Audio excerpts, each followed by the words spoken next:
this is Stampy, and welcome to a Minecraft Let's Play video, and another video inside of Stampy's lovely world. Good morning, William Beaver. It's nice to be joined by a Minecraft helper again. And by an egg as well. And hello, Esther. I feel like it's been ages since I've said hello to Esther. I saw someone commenting the other day saying, what's with the random chicken that's always on Stampy's balcony? And I was like, oh, they don't know who Esther is. So hello, Esther. I feel like I don't give her enough attention. And you can have your egg back as well. Anyway, let's go inside and let's go and give something attention that I always give attention to. And that is, of course, my breakfast. Nom, nom, nom, nom, nom, nom.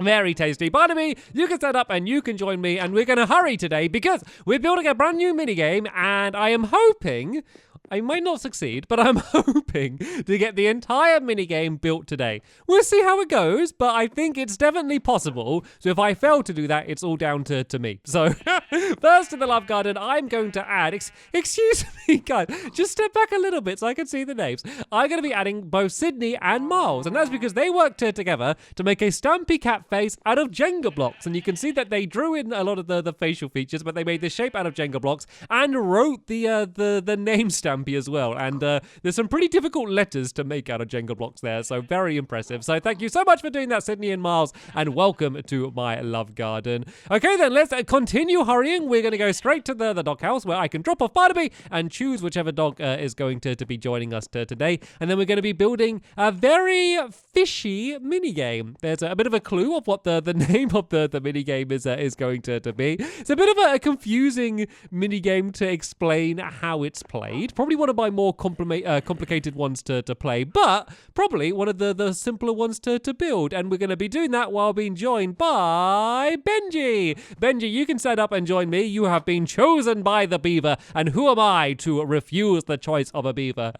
And just to get there even faster, we're going to be going and using the You But There teleporter. And it's been a while since we've used the teleporter, actually. We've been building a little bit closer from home, but I found a nice spot to build this game further towards the back of the Funland. So let's go inside of here. We need to press the second button on the teleporter and go and head off to the Funland.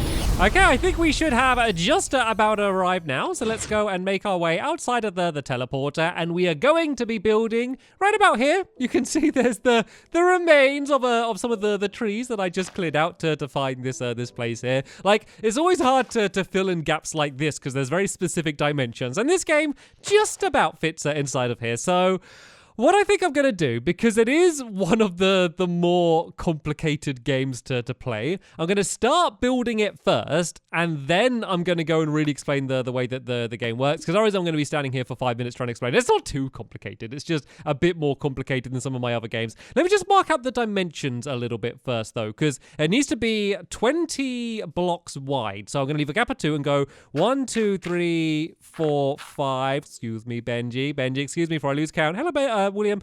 6, 7, 8, 9, 10, 11, 12, 13, 14, 15, 16, 17, 18, 19, 20. Don't worry, we're not building out of dirt. I just need to work out where the middle is going to be, and it's much easier to do it when you have blocks there. So I think that there should be 2 blocks in the middle. I think it might be, is it like these and these? Does that look about the middle? Let's count either side. We've got 1, 2, 3, 4, 5, 6, 7, 8, 9, and that's good because it'll be 9 on the other side, which adds up to 18 plus 2 is 20. So that means this is the exact middle, and I was a genius and was able to guess it correctly. So this is where the path leading to the game's going to be. So as always, we're going to leave it 2 blocks away from the path, but it is it's a relatively big game, I guess. Well, it's pretty small, but it's going to go only 1 block off from the other side. I try to leave 2 blocks around all of the mini games. I don't know, just one of the things that I try and keep to, but it almost fit in so perfectly here. I think we can accept it where it's going to be. And sorry, I know it's really weird building a game when I haven't explained what it is, but I just want to get things started, and then William Beaver can continue building, and then while we're kind of really properly building, we can start focusing a little bit more on explaining it. I guess I'll start explaining it now. So it's called Fishy, and that's because all of the players in the game are going to be acting fishy. So the game is all about trying to leave hints to another player. So there's going to be a spy in the game, and there's going to be 2 players, and they need to basically like secretly give out the order of fish there's going to be fish in a certain order, and they need to secretly, I'm realizing how silly it sounds now I'm explaining it. They need to secretly give an order of fish to the other player without the spy seeing. And they're going to be doing that by just switching between their inventory to say like, hey, it's going to be clownfish, and then salmon, and then this fish. And then that's basically what the game is. And then there are a few other elements to that. But that is, in a nutshell, the way the game is going to work. But anyway, this now needs to go, oh, I've done this too big actually. This white box needs to be 10 by 10. So if we got 1, 2, 3, 4, 5, 6, 7. So I think it needs to go to here on this side, and then the same on the other side. So 1, 2, 3, 4, 5, 6, 7, 8, 9, 10. Yeah, and so it needs to start coming out here. So this is going to be like the main play space, I guess, of the area. This is where all of the players are going to be running around. You're going to be kind of secretly switching between the items. So the main gameplay is you're trying to give signals to one player without the other player noticing. So that's the main way you're going to play the game. Then there's also going to be someone who would have chose the order in the first place and set all of the game up, and then they're also going to be the judge at the same time. So as I said, this is going to be the main play area in the middle here. So tell you what, William, if we go and do this circle here, so this needs to be 10 by 10. We got 1, 2, 3, 4, 5, 6, 7, 8, 9, 10. So yeah, this should go to here. You can go and just get a start doing all of the floor here, William. And I'll go and start doing kind of some of the outside areas. So this part here is just going to be very simply just a wall that is going to be like the entrance to the game, I guess. And there's 4 different colors. So the colors don't really mean anything. I guess that there are like the 2 different teams. And then there's going to be the booth where the game is set up. So this is kind of like the way the game would be played. So the person who, let's call them the admin, is going to be setting up the game. They're going to put a random order of fish in item frames at the back over there. One of the players in the game is going to get to see that order, but the other one isn't. And so they need to try and show the order to the other player on their team without the spy being able to work it out. So you need to keep your back to them and basically not show them what the order is actually going to be. And then there's also going to be a few like other elements. So there's going to be certain items that say, I think they're all like buckets. So if there's like a bucket of water, it could be saying that the next fish I show you, ignore. Like that's just like a bluff. Or like it could be one saying the last one I showed you, ignore it. Or basically ignore everything I said. We're going to start again from the beginning. So there's a bunch of other tricks that you can use just to make sure that you really confuse the spy, and then they're not going to be able to guess it. And then there's going to be 2 rooms on either side here. And then both players, the spy and the player that was like having signals given to them, they're both going to go into these rooms where there's going to be a row of item frames, and then they're basically going to go and put down whatever they think the order is supposed to be. And then, yeah, you're going to see whether they match up. So if the spy is able to work out the exact order, then that means that the spy is going to win. But if they don't get the order right, but the other player does, which is very important, then that means that team is going to win. Does this make any sense? Have you understood anything that I've said in the last 5 minutes? Like, it's the kind of game that you play it once and you'll get it. You're like, right, I understand the game. This makes sense. This is a proper game. Stampy Cat, you're not mad. But when I'm explaining it and I'm talking about fish and buckets and running around in this room, I realize how little sense it is probably making right now. So tell you what, ignore everything I've just said about this game. We are building a pretty little thing down here. Okay, and then once it's all kind of set up and built, I will be able to give you a proper good example of how the game is actually going to work and how it's going to be played, and then it's going to make a lot more sense. Giving a practical example is going to be a much better way of doing this rather than the way that I'm doing it now. So William, do you want to do a work on if you just work doing the floor in the middle here for first, at first, there we go, that's the word I was trying to say, and I'll do the booths around the outside. So these are the 2 that the players are going to go inside of to kind of mark what they think the order is. This one here, the back one, is going to be pretty much the same, but it's going to be the one where it's set up in the first place. So the person who isn't really playing the game, they're just the person setting it all up. They're going to go inside of here. This is where they're going to do their order of fish, which is going to set off the entire rest of the game. And we're just going to make this side look a little bit fancier, just to make it look a little bit different. And then the way it's going to work is there's going to to be a back wall here with a bunch of item frames on, which is where you can put in the order of the fish. But then there's also going to be a barrier. So we're going to use some pistons, we're going to use some blocks, and also some concrete powder as well, which is a great way to make a 2-block high wall get pushed up and down, because normally pistons, like, they can push a lot of blocks, but then they don't get pulled back down. Even with a sticky piston, it only pulls down the one it was right next to. So yeah, we're going to use concrete powder with the same colors, just to make it so there's walls that go up and down, just to make sure no one can kind of see the order of fish before it's ready. And then we get a nice moment where we pull one lever, all of the walls go and get pulled down, and then we can count up the score and see whether that person was going to be able to win or not. Honestly, it's going to be fun. I promise you this is going to be a fun game. Hand on my heart, if it's not fun, then I have failed you all, and I am very determined to to not do that. So let's try and get this booth here just completely done. So the floor is just going to be kind of in these same colorings. Like, it's weird, it kind of looks like there's like an orange, a pink, a green, and a blue team, which really isn't the case. It's just I wanted the colors to look pretty, and I wanted to use concrete powder anyway, just for those areas. So building the whole thing out of concrete just seemed a good idea. And concrete just still seems like new and exciting for me. I spent so long building out of colored wall, like probably, I don't know, do you reckon what, like 50% of my mini games are just built out of colored walls? So now having like this whole other new material to build out of, and I know it's not new anymore, but it was new, is just still exciting to me.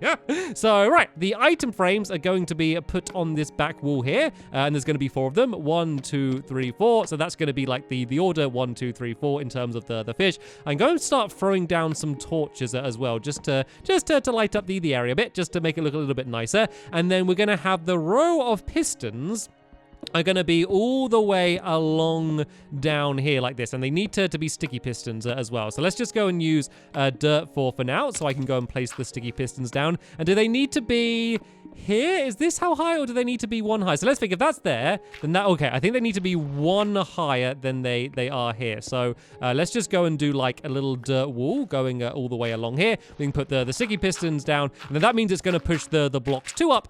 So when they get pulled down, you're going to be able to see the item frames, but before, you won't be able to see anything at all. So let's go and do these along there like that. Then we need 1 row of the orange concrete, which is going to be put back down here like that. And then on top of here, that's where the concrete powder is going to go. And the reason we're using concrete powder is it has gravity, basically like sand and gravel. Like, if this all goes and gets pulled up, then when this drops down, they're all going to drop down as well and reveal all of the item frames that would be below. And oh, look at this. This looks nice. This looks like a proper little arena now, doesn't it? So this all needs to be the same on each of the sides. So tell you what, William Beaver, do you want to go and do this side down here? If I go and throw you, what do we need, like 6 of these? 1, 2, 3, 4, 5, 6.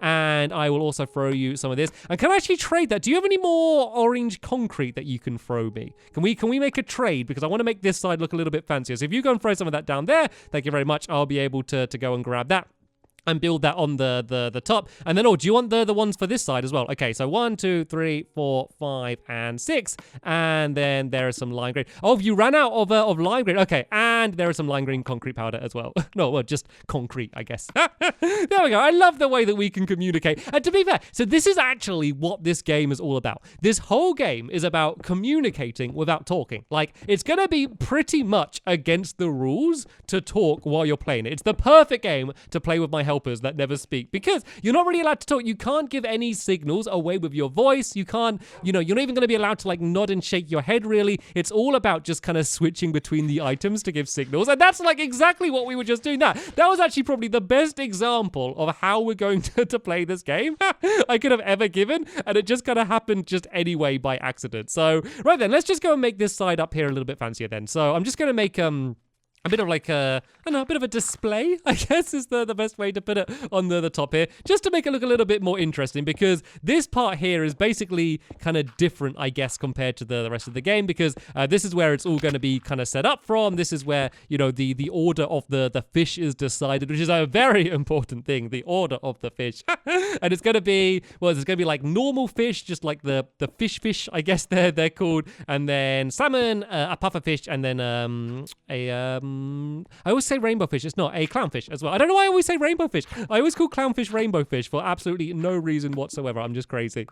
Right then, so let's go and fill all of this in here with orange, and then we can kind of just make it, I guess, sort of like slope back here a little bit. So if I kind of go and fill it in like that, and then gradually slope it back, I think will look good. I'm actually running out of white concrete. I knew it was a small game, and I think I really just underestimated the amount of concrete that I was going to need. But you can kind of get a good idea of like how this is going to slope down, going down like there, and then that one needs to be there. I'm trying to like really efficiently use the white concrete. So I only need a few more. Hopefully William Beaver will be able to throw me a bit spare if he's got some, and a little bit, so I can go and finish that off. To be fair, there's probably like some just dropped around on the floor down here or something that I might be able to grab to finish it off. Oh no, we're being quite tidy today, actually. Actually, while I'm down here, I could go and set up the redstone. Actually, let me run up for a second. So the redstone is going to be so easy, and I say that every time, but I actually mean it this time. I'm normally lying when I say that. I'll be honest. I normally say it's easy just to make you think it's going to be easy, but it's actually going to be a little bit complicated. This one really is easy. Basically, there's going to be a lever down here. When you switch that lever, it's going to pull all of the pistons up and down. So the easiest way to actually do this is to do a upside down piston here, another sticky piston, which is just going to push down a redstone block. You could kind of do it with a trail of redstone going down, but it's just quite, oh, thank you, William Beaver. Thank you for my my delivery. Sometimes simply outright asking for something is the easiest way to do it, though. So yeah, you could do it with a trail of redstone going down, but I think it's just kind of easier to do it like this because it's just quite a tight area to do it. And actually, William Beaver, look, take some of this back. See if you can go and finish off the roof on the outside. And you can kind of see the pattern that I was doing on top of the orange bit. If you just kind of keep it, you know, going the way it was, you'll be able to work it out. You're a smart beaver. You'll be able to do this. So right then, all this trail of redstone needs to do is go and link up with all of these pistons. So if I build this up here a little bit like, oh, steady on.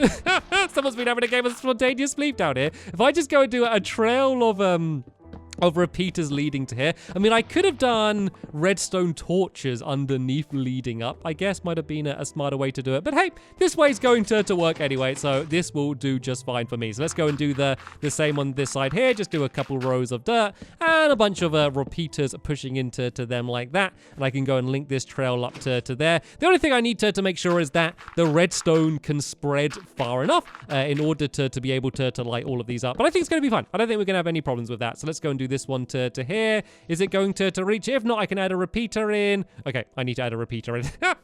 Let's just go and put a repeater. Okay, this is just going to be a bit of a weird way to loop it round. This will get the job done, though. Redstone doesn't need to be neat and tidy. Oh, actually, is this gonna mess it up? Sometimes you can get to a case where it's like endlessly being linked up together. Yeah, that's exactly what I did there. So basically, it would make it so the redstone continually stays on. Right, what I think I'm going to do then, rather than make it drop down, is build up this dirt along there like that. Then I can add the repeater down there, and there we go. That's just a smarter and neater way to do it. So let's just test it. I pull the lever down, and all of the pistons go up. And I switch the lever off, and all the pistons come back down. See, I told you! I'd say you didn't believe me. I told you it was going to be super simple, and it actually was this time.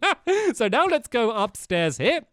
And let's see how it all works from the top. In fact, let's be very confident and cover up the redstone. That's like saying that the redstone is officially done because I've now gone and covered it up. And so here we should be able to lift them all up. That's going to push all of these up there like that. You could do it with 2 rows of concrete powder, but when I did that when I was testing it, it actually didn't really work very well just because like sometimes the concrete powder would just break away. I think it was just a glitch. I don't think it's supposed to do that. So I recommend doing just concrete blocks for the bottom row, and then on the top one doing the concrete powder. But you know what?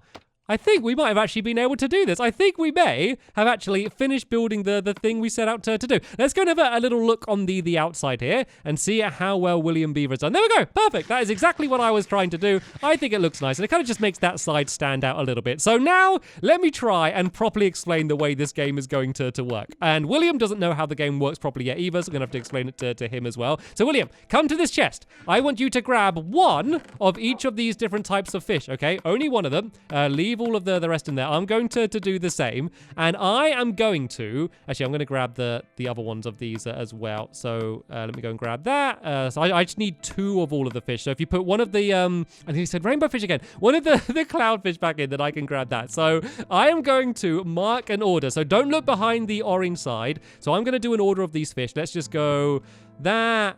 that, and that. And I need to remember this now, so that's going to be very important. So what I would need to do is signify to William that this is the order that the fish are in. So what I guess I could do is in my inventory, just put it in that order. Then that way I wouldn't need to forget it. And then the way the buckets work is if there is a water bucket, William, that means ignore the next fish I'm about to say. If there's a milk bucket, it means ignore the one that I just said. Good luck, by the way, William. And if I do an empty bucket, then that just means start from the beginning, okay? That just means, like, ignore everything. We're starting from scratch, okay? And I'm going to try and mark the order the fish are going to be in. It's going to be much easier because there's no spy, okay? You ready? So what I'd be doing is I'd be trying to show William without anyone else seeing. So I'd go like, hey, William, look, check this out. And then I'd quickly switch away before anyone else sees. And then I'd go like, hey, look at this one. And then I'd show the next one. And then, oh, but then I showed a bucket, which would mean something else, which I can't quite, oh, that means like ignore the last one, I guess. So then I could go and show this.